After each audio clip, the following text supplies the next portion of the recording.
Hey, welcome back to the next page, man. Bringing you some captivating stories with special effects and music. So sit back, relax, and let the story continue. As the king watches in awe that Prince Arel, who is incapable of martial arts, is now holding onto a sword he gifted, he contemplates a thought. But before he can finish, Arel's grip on the sword falters. The mighty weapon overpowered him, causing him to tumble to the ground. Shrieks of concern echoed throughout the room. Lying on the floor, Arel bitterly reflected that he'd said it before. He didn't want to die by a sword. To the world, Arel was already exceptional in many areas. If he also mastered swordsmanship, he feared he'd be dragged into the kingdom's power struggles. He had gone to great lengths to maintain his image as the weaker younger brother, even while training in secret. He couldn't let his efforts go to waste. Most importantly, he had to decide how much he wanted to involve himself in these conflicts. As Arel regained his footing, he thanked the king for such an extraordinary gift. However, he confessed that his swordsmanship skills were still in their infancy. He suggested that his sister, Kania, was more deserving of such a sword. This revelation left Princess Kania in shock. Arel wondered why she was suddenly surprised. Kania was progressing at an astonishing rate and had already reached the rank of an aura practitioner. This achievement alone was enough to earn her elite status in the kingdom. Although he, as a pro, understood that Kania had a long way to go, he believed it was only a matter of time before she reached the level of an aura expert, a rank held by only 30 people in the kingdom. This fact would leave every knight in awe. Therefore, he believed she was the rightful owner of the sword. With that, Prince Arel handed the sword to Princess Kania. Witnessing this exchange, the king steps forward with a mischievous glint in his eyes. He expresses understanding of Prince Arel's sentiment, but insists there must be a condition. He challenges Kania to prove her swordsmanship and whether it is worthy of such a weapon. Taken aback by the king's request, Kania wears a look of shock, mirroring Arel's dumbfounded expression. What on earth is the king thinking? Arel wonders, quickly realizing that his father's macho tendencies are at play. The king prompts Kania to demonstrate her sword skills by taking a swing at him, reassuring her that she has nothing to fear. Kania, though flustered, tentatively agrees. Arel observes her state, understanding it to be a natural reaction. He gives her a supportive pat on the back, encouraging her to seize this opportunity to showcase her progress. Inwardly, he hopes Kania will give the muscle-obsessed king a run for his money, even going so far as to flash 2 enthusiastic thumbs up. With Prince Arel's backing, Princess Kania musters the fighting spirit to accept the king's challenge. As Princess Kania and the king face off, swords drawn, and stances prepared, the room fills with suspense. The king, with a fierce gaze, observes that Kania's stance differs from that of the kingdom's knights and inquires if it's her own creation. Arel, watching from the sidelines, marvels at how the king could discern Kania's uniqueness from her stance alone. With newfound determination, Kania raises her sword, ready to spar with the king. As she prepares herself, she calls out, "Please guide me, father!" Princess Kania initiates the attack, channeling mana into her body and sword, creating a potent gust of wind. Lady Livana, startled by the unexpected display, shields herself, while Prince Arel watches with a pleased grin. He thinks to himself, noting that Kania's exceptional strength and high mana output has granted her a speed invisible to the untrained eye. As Kania charges toward the king, Arel wears a worried look, questioning the normalcy of aiming for someone's head for a first attack. The king's joyous expression, as the sword nears his face, prompts Arel to wonder if there's something inherently terrifying about this father-daughter pair. Just then, their swords meet with a resounding clash, and an immense wave of energy radiates from the point of impact. Kania, surprised by the sudden counterattack, realizes only at the last second that the king has raised his sword. The king praises her, acknowledging the weight behind her attack as she is sent sprawling on the floor. He reveals that not even the leader of the knights could summon that much aura in a duel, expressing his delight at Kania's ability. As Kania picks herself up from the floor, nursing her arm from the recoil of the attack, she humbly admits she still has much to learn. The king then turns his attention to Arel, asking if he was indeed the one who trained Kania. Arel, with a pleased grin, confirms that it was indeed him. He downplays his involvement, attributing her progress to the success of his theoretical approach. He explains that traditional swordsmanship didn't suit Kania, but she showed a natural affinity for aura. He merely offered her some guidance. Upon hearing this, the king asks if it's possible to teach this method to others. Arel, realizing the king's ulterior motive, is slightly annoyed. He suspects the king envisions an army of aura expert knights, unmatched by any other country. However, Arel believes this isn't feasible. Respectfully, Prince Arel declines the king theory, explaining that it would be challenging to replicate Kania's results. Her innate potential and the time they spent together from a young age allowed him to analyze and tailor training to her every move, which contributed to her rapid growth. Thus, he suggests that mass production of aura experts might not be achievable. The king sighs, seemingly conceding defeat, while Prince Arel contemplates his next move. Although he could, in theory, devise a training plan to suit the knights just by observing them, but he quickly dismisses the idea. The thought of spending his days studying sweaty muscles is far from appealing, not to mention the sheer amount of work involved. Still, he doesn't want to leave the king completely without hope. He reassures the king that it might be possible to improve the knight's abilities, if not promote rapid growth, by providing them with appropriate training methods. However, he specifies that this offer is only for members of the royal family.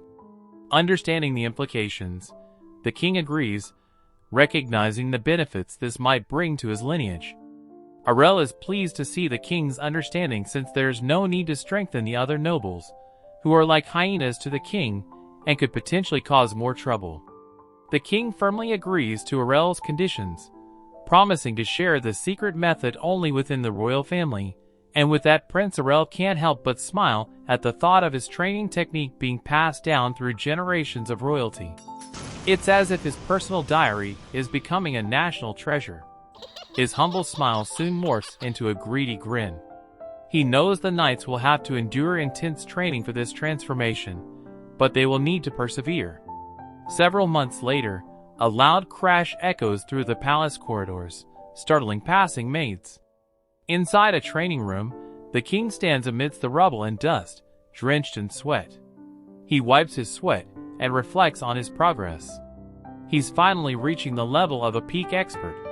The training method, surprised by the fact it is coming from Arel, who can't use it due to his frail body, is working. In fact, the king muses, it is Arel who needs this training method more than anyone.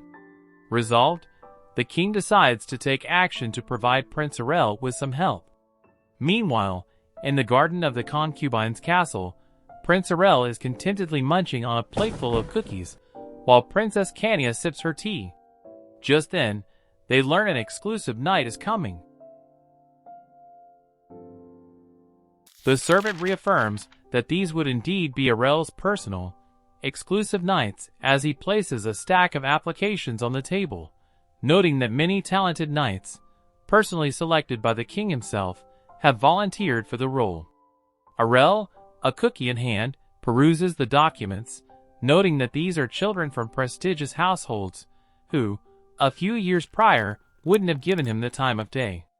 With a self-satisfied smirk, he leans back in his chair, popping another cookie into his mouth. It was only natural, he muses, that he'd gained such attention now that he's found success. However, he knows that he doesn't need guards, since his skills are unrivaled. As he continues munching, he considers his future. He has no plans to flaunt his abilities, especially after the previous incident where Kania's life was endangered. Picking up a few applications, Arel questions the servant about whether it's true that he could have a maximum of 3 exclusive knights. The servant replies with gleeful enthusiasm that the king mentioned he could have as many knights as he wanted.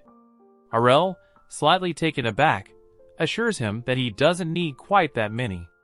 He resumes browsing the applications, finding the role of an interviewer rather agreeable. He resolves to consider all relevant factors, skills, personalities, and so on to make a fair decision. As he delves deeper into his decision-making process, he begins to mumble to himself, contemplating his preferences. He doesn't want someone overly muscular, he muses, but rather a more feminine figure. Essentially, he wants eye candy. As Arel's thoughts wander, those around him exchange confused glances, wondering what's happening. Suddenly, Arel produces a pair of glasses from seemingly nowhere, positions them on his face, and brandishes a quill with a flourish. With a dramatic declaration, he announces the commencement of the interviews. Several weeks later, the knights assembled for the interviews, and we see Prince Arel breaking into a cold sweat, surveying the array of candidates he's selected. As he nervously greets them, their unified response overwhelms him. "Greetings, Your Highness!" To his dismay, the female candidates, despite their outstanding knightly qualifications, are far more muscular than he had envisioned, causing his utopian dream to shatter. Just then, one of the knights notices his discomfort and inquires about his well-being. Arel assures them he's fine, despite his internal turmoil. Feeling somewhat defeated, Arel reminds himself that he can't express his dissatisfaction. After all, these knights are exceptional, having trained ceaselessly. He needs to put his personal preferences aside, so with renewed resolve, he announces the start of the interviews. As each knight explains their motivation for volunteering, Arel can't help but be taken aback by their strength, particularly one muscular woman whose presence rivals that of a wild berserker. He realizes that if he chose her, his safety would be guaranteed. Another knight, emanating an aura of noble grace, stands out among the rest due to her distinct demeanor. The interviews progress smoothly, with each candidate answering Arel's questions without difficulty. He asks them to wait outside while he deliberates. With the knights out of the room, Arel acknowledges that, despite this being a formality, he can't conclude the process without selecting someone. So he begins his preparations. Drawing mana from the air, Arel activates the Origin Creation Qigong technique, the 6 divine abilities. This secret technique stimulates his brain to access abilities that are normally dormant. It's an ability typically attained by a Taoist immortal who has undergone extensive training, but for a former pro like Arel, it's as easy as a walk in the park. Invigorated by his newfound clairvoyance, Prince Arel proceeds with the second stage of the interviews. Each knight is called in one by one, and through his enhanced perception, Arel can discern their true intentions. As each candidate steps into the room, he sees right through them, subsequently dismissing one after another. With his all-seeing ability, Arel can perceive the true essence of the knights' minds and emotions. He can't hear their hearts, but he can see the color of their souls. Though he doubts any of the knights are assassins, the possibility of spies is not lost on him. Hence, he knows he must choose carefully. Suddenly, the next knight enters, and Arel is struck by the clarity and brilliance of her soul. The knight introduces herself as Asha Pernil, an undeniably talented knight, but her background appears humble, leading Arel to suspect there might be more to her story. Excited, he notes that he may have found a diamond in the rough and decides that, as long as her secret doesn't affect him, she could be a good choice. Other than Asha, no other knight has caught Arel's attention so far. He knows he should pick at least 2, and his mind briefly flits back to the berserker woman. Just as he's contemplating, the final knight, Sena Girl, introduces herself. She is a cheerful and carefree girl with a clear soul as well, and Arel notices that she seems very sociable. Her record shows that she has served in various knight orders across the kingdom, from the border to distant fiefdoms. When asked, Sena admits she has personal reasons for her extensive travels. Arel wonders if she's a problem child, but as he studies her, he doesn't notice any significant changes in her emotional color. It doesn't seem like she has committed any crimes. And with that, the interview concludes, and Prince Arel announces the successful candidates, Asha and Sena. With their addition, the total number of inhabitants of the concubine castle increases. Prince Arel quickly observes that Sena, despite her light-hearted demeanor during the interview, is quite serious when it comes to her duties. On the other hand, Asha behaves exactly as he expected. Wanting to evaluate their skills, Prince Arel brings the two new knights to a remote area. Both are surprised when he explains that he'd like to see their abilities firsthand. Arel knows that even though they are his knights in name only, it would be a problem if they remained aura practitioners. Hence, he needs to chart their skills and help them grow stronger. Asha agrees to demonstrate her abilities, but wonders how they should proceed. With childlike innocence, Prince Arel suggests they fight each other. Sena and Asha agree to spar on their first day, seeing no harm in the idea. However, in Arel's mind, he can't wait to witness a clash between two individuals of similar skills, showcasing their strengths without any reservation. Giggling about his ingenious plan, Arel playfully asks his knights who among them is the stronger one. This sparks their competitive spirit, and sensing an opportunity, Sena glances over at Asha and confesses she's curious about who is the more skilled knight. With the tension between them ignited, Prince Arel, donning 3D glasses, eagerly awaits the upcoming duel between these two prideful knights. In his excitement, he wishes he had popcorn to accompany what is sure to be an entertaining fight. As Asha and Sena limber up in preparation for their sparring match, they turn to Prince Arel for guidance on whether there should be any rules. But as he nonchalantly munches on popcorn, he advises them that their main focus should be to avoid getting hurt. As both knights unleash their auras, Sena taunts Asha, saying she'll go easy on her since Prince Arel insisted they be careful, and starts boasting about her practical experience. Asha responds confidently, assuring Sena that she doesn't need to hold back since she's confident in her own skills. The atmosphere between the two knights grows heavy, and it seems as though they might seriously fight instead of just sparring. Prince Arel reminds them not to take it too far, and says the fight will start when he claps his hands.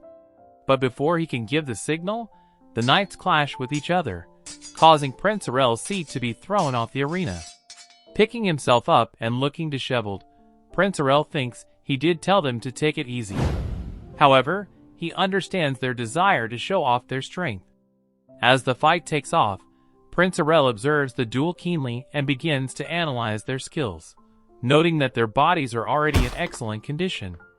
Asha executes a mighty spear thrust, a move that could leave Sena vulnerable if mishandled.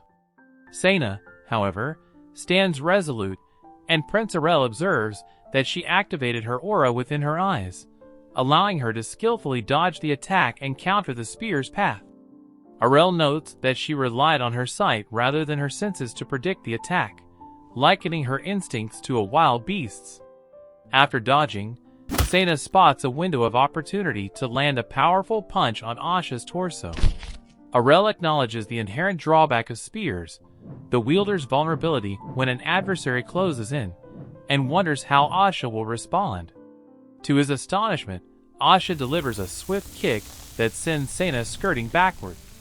Sena teases Asha for incorporating a kick into her spear work, but Asha dismisses the jab, asserting that there's no rule forbidding it.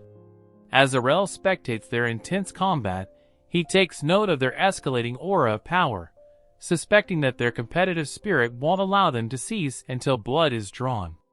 Deciding to intervene, Arel halts the match and approaches the knights, expressing his grasp of their abilities and pointing out their areas for improvement. This leaves Asha and Sena puzzled. Arel elaborates, saying that Asha's focus on speed makes her impatient, while Sena's reliance on close combat seems timid. Asha interjects, realizing that Arel was the one who guided the second princess, Kanya. She deduces that their display was to receive similar guidance. Arel, surprised by Kanya being mentioned, considers that Kanya must have gained prestige after becoming an aura expert. He confirms Asha's suspicion, asserting that as his guards, they need to become stronger. He inquires if they feel otherwise, to which both Asha and Sena bashfully admit that they don't want to be a burden to him. Arel responds nonchalantly, arguing that he won't lose anything by guiding his own guards. He then promptly initiates Arel's exclusive night special training plan. Sena remarks that their current location seems a bit cramped for training, but Prince Arel assures her that they aren't there for physical training. Instead, he plans to provide lectures on theoretical aspects. He suddenly pulls out a secret manual titled, Introduction to Anyone Can Become a Knight, a pioneering guide that he plans to sell to other knights if it proves effective.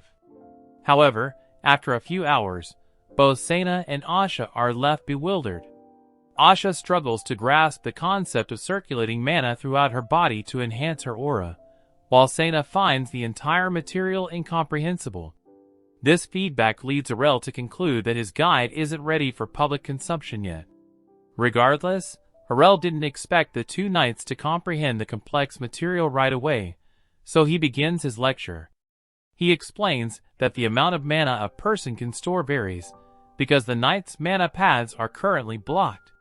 He warns them that recklessly exerting their strength to emit aura is akin to drawing water from a barrel with a fire hose. Not only is it incredibly wasteful but also perilous. If they forcefully open their circulation paths without proper control, disastrous consequences could occur. He dramatically slams the board and warns them of falling into a state of chi deviation, which he simplifies as becoming half a corpse, causing both knights to tremble with fear. To quell their worries, Arel counsels them on the importance of learning to naturally assimilate and retain significant quantities of aura within their bodies. He highlights the need to do this in their daily routines, emphasizing the efficient circulation of this stored energy. Arel guarantees that mastering this technique will revolutionize their use of aura.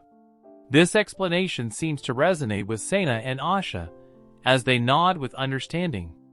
With that, Prince Arel proceeds to the next topic, tailoring the theory and class to suit each of his knight's unique strengths.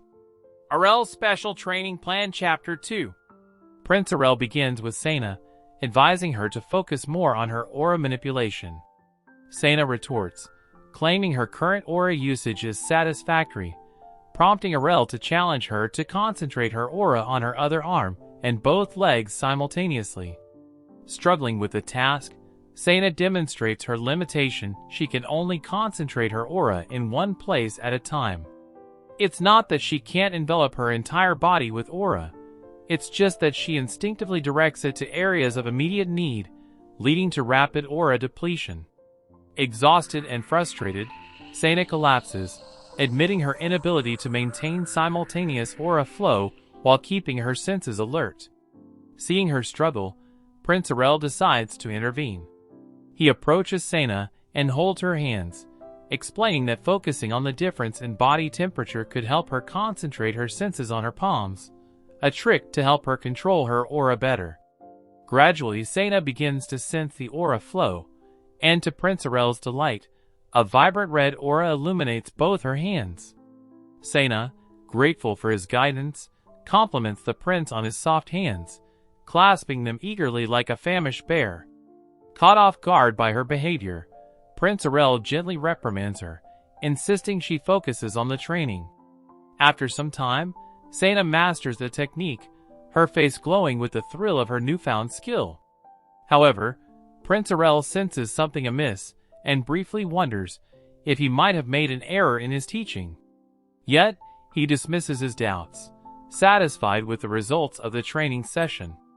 Arel's Special Training Plan Chapter 3. Next in line for training is Asha. Prince Arel notes her impatience during the previous sparring match. He criticizes her decision to kick Sena blindly, expecting her to respond with a hand-to-hand combat technique, despite Sena being more proficient in that area. He emphasizes that calmness is paramount in spearmanship, and she must rid herself of impatience. Questioning the method of her training, Asha asks if carrying Prince Arel on her back is meant to instill patience. Confirming her guess, he instructs her to concentrate until the burden of his weight dissipates, urging her to remain calm and focused. Feeling somewhat defeated, Asha acquiesces to his method. In another castle, far removed from the training grounds, we see the queen in contemplation. She reviews a note delivered by a mysterious figure, her eyes scanning the message, which speaks of Prince Arel's latest ventures. Initially, she dismissed him as inconsequential as a gnat's offspring, but his actions have begun to pique her attention. With a flicker of annoyance, she feeds the note to the dancing flames of a nearby candle, watching as the paper chars and crumbles in her grasp. A realization washes over her, a resolute decision hardening in her eyes. She must address the issue of Prince Arel herself.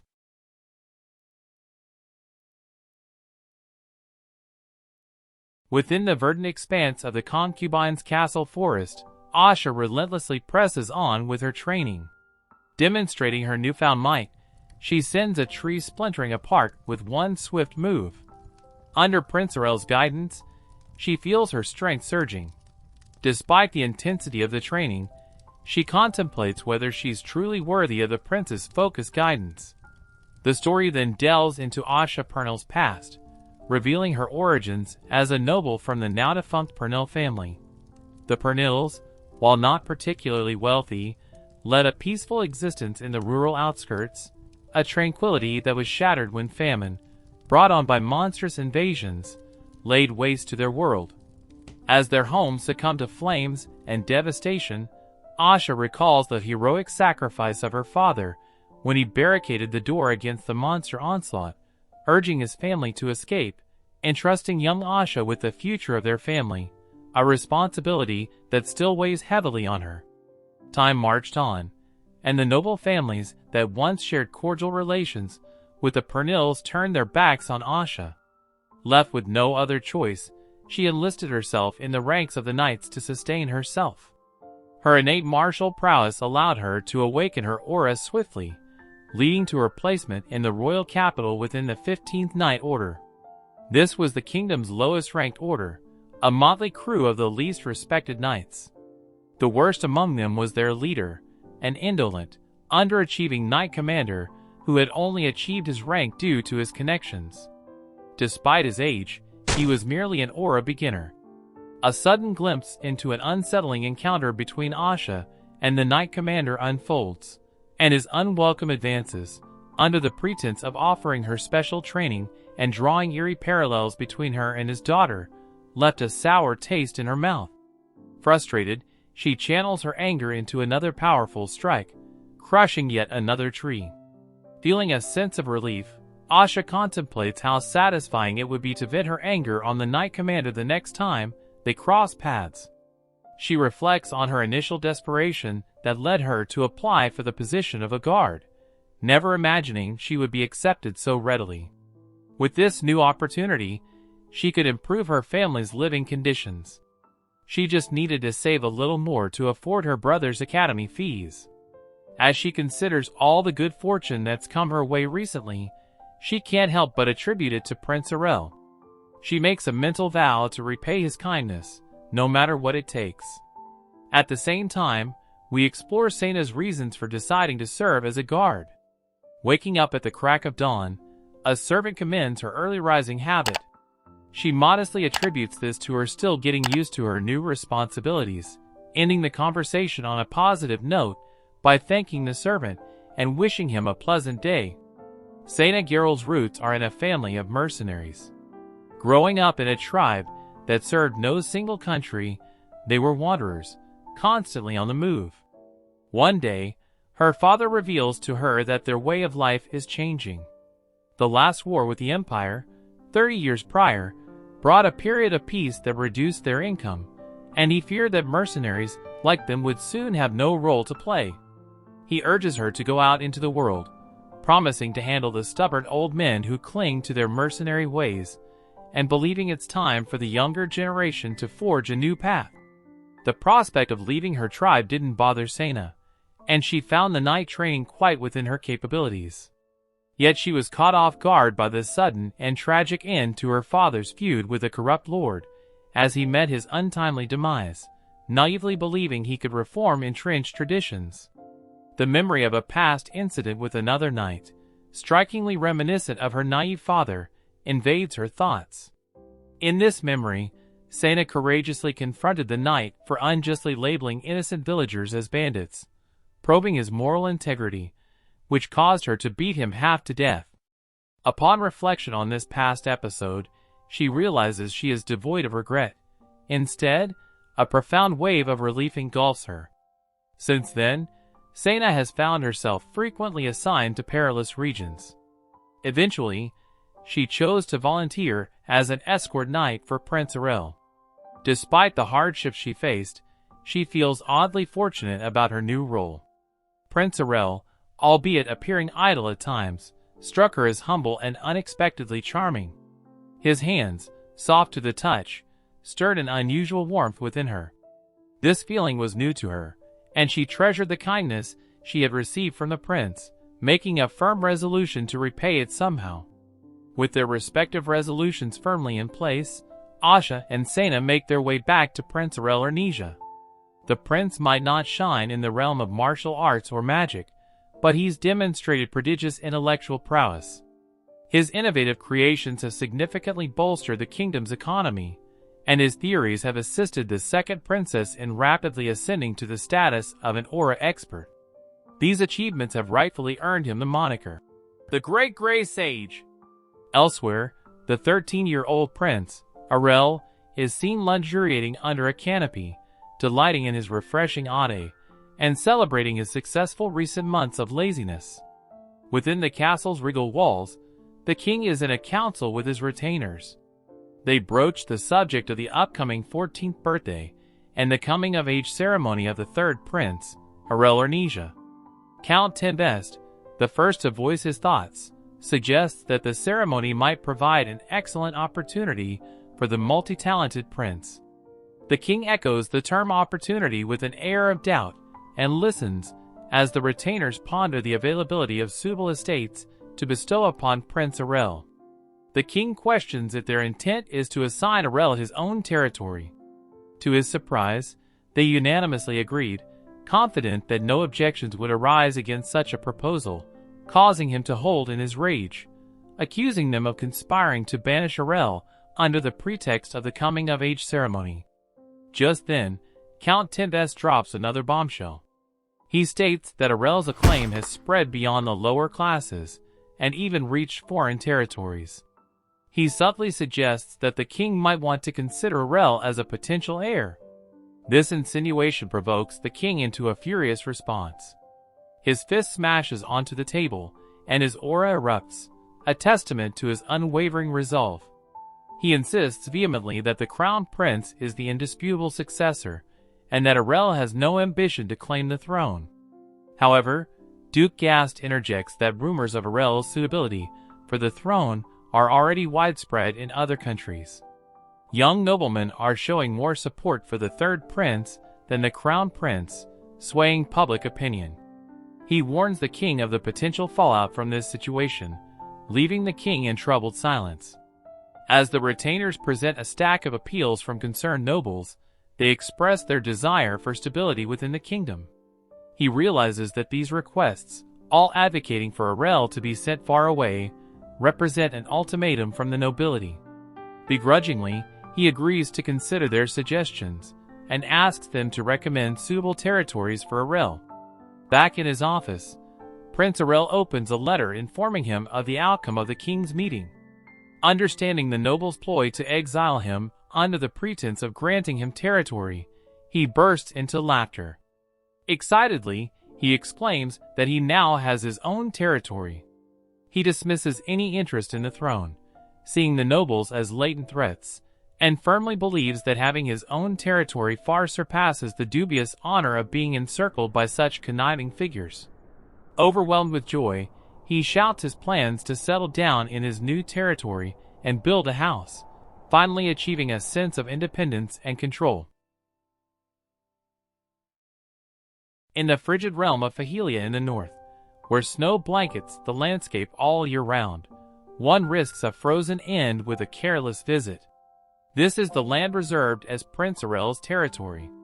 Reading the description of his new land, Prince Arel acknowledges the challenging farming conditions and discerns the ill intent of the nobles. With a resolute thud, he slams his book shut and announces his departure 1 month after his coming-of-age ceremony. He calculates that he has a year and a month to make the necessary preparations. As his retainers gather before him, hanging on his every word, he emphasizes the enormity of their task. Independence from other territories isn't a child's undertaking, and it's a challenge fit only for the resolute. He pledges to assist those unable to join him in finding other positions, while urging those who choose to stay to act swiftly, causing a unanimous agreement to echo through the room. As the servants disperse, Arel takes comfort in the knowledge that his alchemist team and most of his close associates will remain by his side. Meanwhile, Sena can't help but express her discontent at their destination, Fahelia. Intrigued, Prince Arel queries her concerns. Sena recounts her year-long deployment there, surprising Arel with yet another entry in her catalog of dangerous assignments. She narrates tales of extreme cold and peril, but also notes the relatively low monster population, suggesting it may not be as dangerous as it seems. Arel, however, interprets her effort to find positives as a sign of just how harsh Fahelia truly is. He empathizes with the scheming noble's decision to dispatch him to such a place. Yet he reassures them as he leans back on his chair, claiming the situation is better than he'd anticipated. This declaration sends waves of shock through his guards as he elaborates on the scenarios he had imagined, such as a land infested with ferocious monsters or a treacherous dragon's nest. Realizing that he will be residing in a cold but manageable territory, he expresses gratitude that it isn't as dire as he had feared, emphasizing that it's a manageable challenge. Lost in his thoughts, Prince Arel is unaware of the watchful eyes of his guards, their expressions brimming with concern. Even Sena's eyes well up with tears as she contemplates the challenges that lie ahead for the prince. In unison, they make a solemn vow to protect Prince Arel no matter what. However, Prince Arel misunderstands their intentions, believing there is a miscommunication between them. Later in the week, Asha and Sena stood guard outside Prince Arel's chambers. Asha broached a topic, urging Sena to be honest. However, Sena was confused about what Asha meant. Sensing her confusion, Asha clarified, reminding Sena of a previous conversation about the tundra, and a realization dawned on her. Sena noticed the chilling truth about Fahelia, a desolate tundra offering nothing but biting cold. The knights were stationed in Fahelia primarily to deter monsters incapable of withstanding the severe cold from venturing too far. Sena jokingly asked if Asha desired to remain at the castle, to which Asha responded with an annoyed look that she plans to follow Prince Arel, even if their destination is worse than Fahelia. Asha expressed her surprise at the noble's decision to exile the prince. However, Sena was more optimistic, assuring Asha that they shouldn't worry too much. She believed that once Asha looked into Prince Arel's eyes, she would see that he had a plan. Sena admitted she didn't fully comprehend it, but she could sense a lack of frustration in his eyes. With trust placed in the prince, they resolved to keep their families informed of their circumstances and planned to send letters home, ensuring their loved ones were updated on their situation. Inside his chambers, Prince Arel heaved a sigh of relief. He had finally completed the blueprint he had been working on. However, his thoughts turned to his mother, who was undoubtedly heartbroken about his impending departure. Pacing in circles, he pondered his next steps. He had already instructed the maid not to inform his mother about the circumstances of the territory, but he was still concerned about her safety and the looming threat, like the one that happened to Kania. Prince Arel considered how to create a means of communication, such as ultra-long-distance communication spheres, teleportation magic circles, or magic scrolls. He even contemplated hiring a dedicated magician. After weighing his options, he concluded that he needed to consider everything carefully. For the time being, he focused on the preparations for the impending journey towards that harsh territory, but the landscape seemed oddly appealing to him, an ideal haven for a former professional like himself to lead a tranquil existence.